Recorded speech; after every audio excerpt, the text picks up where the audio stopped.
Malungkot na balita, nadagdagan ang Isa bilang kada ng mga tatlong pamilyang Pilipino Pilipino na household ang nakaranas po ng nakakaranas ng pagkagutom noong Setyembre o kinukulang sa pagkain. Sa bawat sulok ng Pilipinas, may mga batang nagigising ng walang laman ang tiyan. May mga magulang na napapahawak na lang sa dibdib habang iniisip kung saan kukuha ng pambili ng bigas. At may mga kabataang pumapasok sa paaralan na ang baon ay puro pag-asa. Ito ang katotohanan na hindi natin dapat balewalain.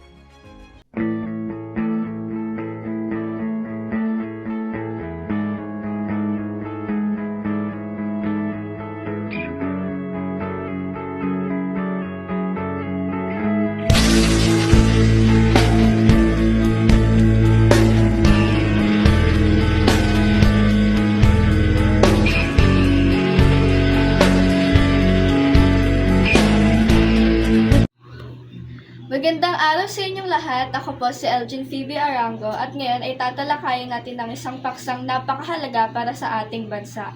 Ang konsepto ng kaunlaran at ang tanong na may pag-unlad ba ang bansang Pilipinas? Ate, pwede po ba kayo may interview? Sige po. Ano po pangalan nila? Rachel. Tanong ko lang po kung sa tingin nyo may nangyayari bang pag-unlad dito sa bansang Pilipinas? Para sa akin wala dahil nga sa korupsyon, tsaka sa mahinang pamamahala, and tsaka yung pagpapatupad ng batas. So sa mga nagdaang taon talaga walang nangyayari ganun. Okay. Thank you po. Ate, pwede po ba kayo may interview saglit? Sige. Ano pong name nila? Deniza. Tanong ko lang po kung sa tingin niyo ba may pag-unlad na nangyari dito sa Pilipinas? Wala, kasi mabagal ang pag-unlad sa Pilipinas dahil sa korupsyon at hindi pantay na kita at politika. So wala talagang improvements dito? Wala. Thank you po.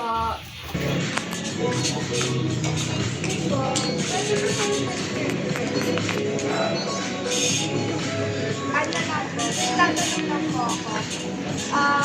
Sa tingin niyo po ba may pag-unlad po dito? Kahit short explanation. Opo. Pag-unlad po ba sa Pilipinas? Sa tingin niyo po? Depende kasi sa lahat ng Pilipinas, hindi mawawala yung corrupt or yung naglilingkod ng pera sa bahay. Depends po pag nagbago po yung mga positive po sa Pilipinas. Kunyari po yung president. Na magandang pamamahana ng mga share na bawat Pilipino para wala maging corrupt or parang mapakulong yung mga corrupt pag may nang corrupt. Sige po. Thank you. May interview. Oo. Ano pong pangalan niyo po? Lito Montilla. So, tanong ko lang po kung sa tingin niyo may pag-unlad po ba sa Pilipinas? Ngayon, Apo. wala. Bakit po gano'n? Eh, puro korap eh. Yun lang po. Thank you po. Tayo pwede po kayo may interview. Pwede. So, ano po pangalan nila? Tissue Banban. So, tanong ko lang po kung sa tingin niyo po may nangyayari po bang pag-unlad sa Pilipinas? Mayroon mangyayari po para mulalan ang ating bansa. Kung mayroon magandang hahawak ng magandang batas para sa kaunlaran ng ating bayan. Kailangan maging presidente natin. Magandang kanyang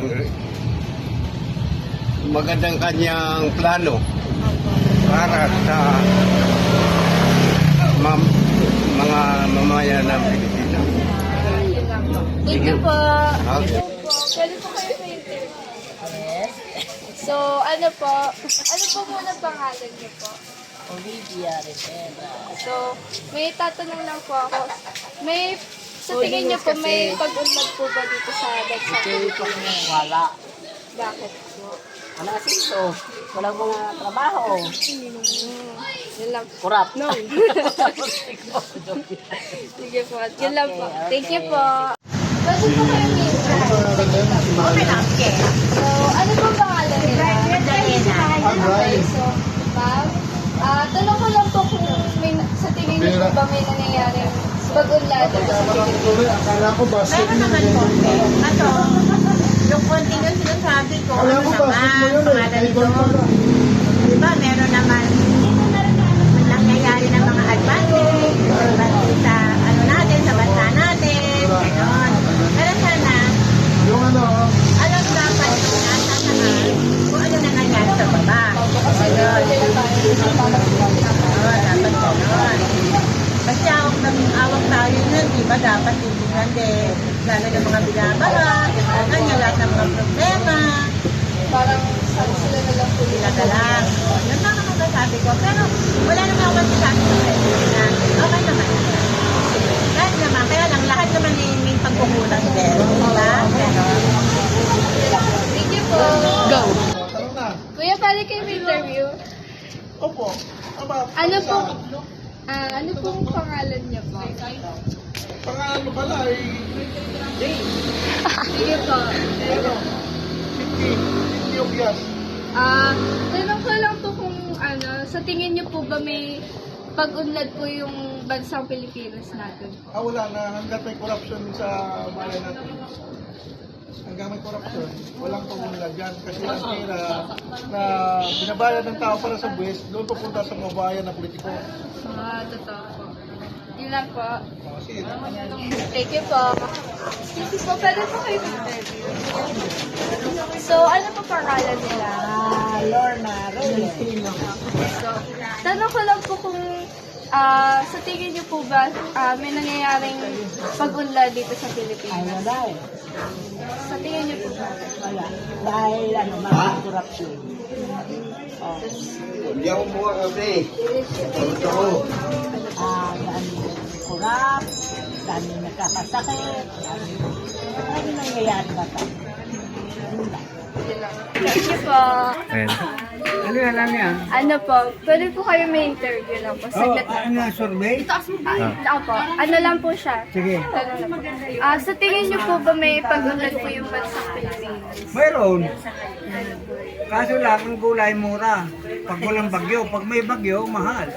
Yun man lang. Si Sara, tungkol sa sa presidente, sa presidente. Si Sara, nagsasahod, pabalik-balik lang sa Kwan, Netherlands, ay doon sa Kwan. Wala naman trabaho, yan ang gusto nyo. Di ba? Si Bato nagtatago. Matapang nung araw, ngayon hindi na. Umiiyak na. Hello po, thank you po. Thank you po. Kasama ko nga po pala ang aking kaibigan. Magpakilala ko nga po. Ako po si Marta Nadine R. Esta. Okay, so may itatanong lang ako. Sa tingin mo ba may nangyayaring pag-unlad sa Pilipinas?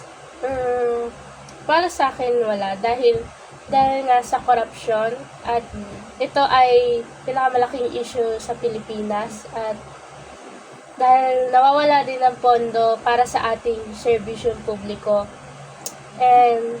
at dahil din to kay BBM wala rin siyang pag-unlad. Oo, wala talagang nangyayari. Tayo ang susunod na henerasyon. Tayo ang pag-asa. Tayo ang boses. At tayo ang magtatapos sa gutom.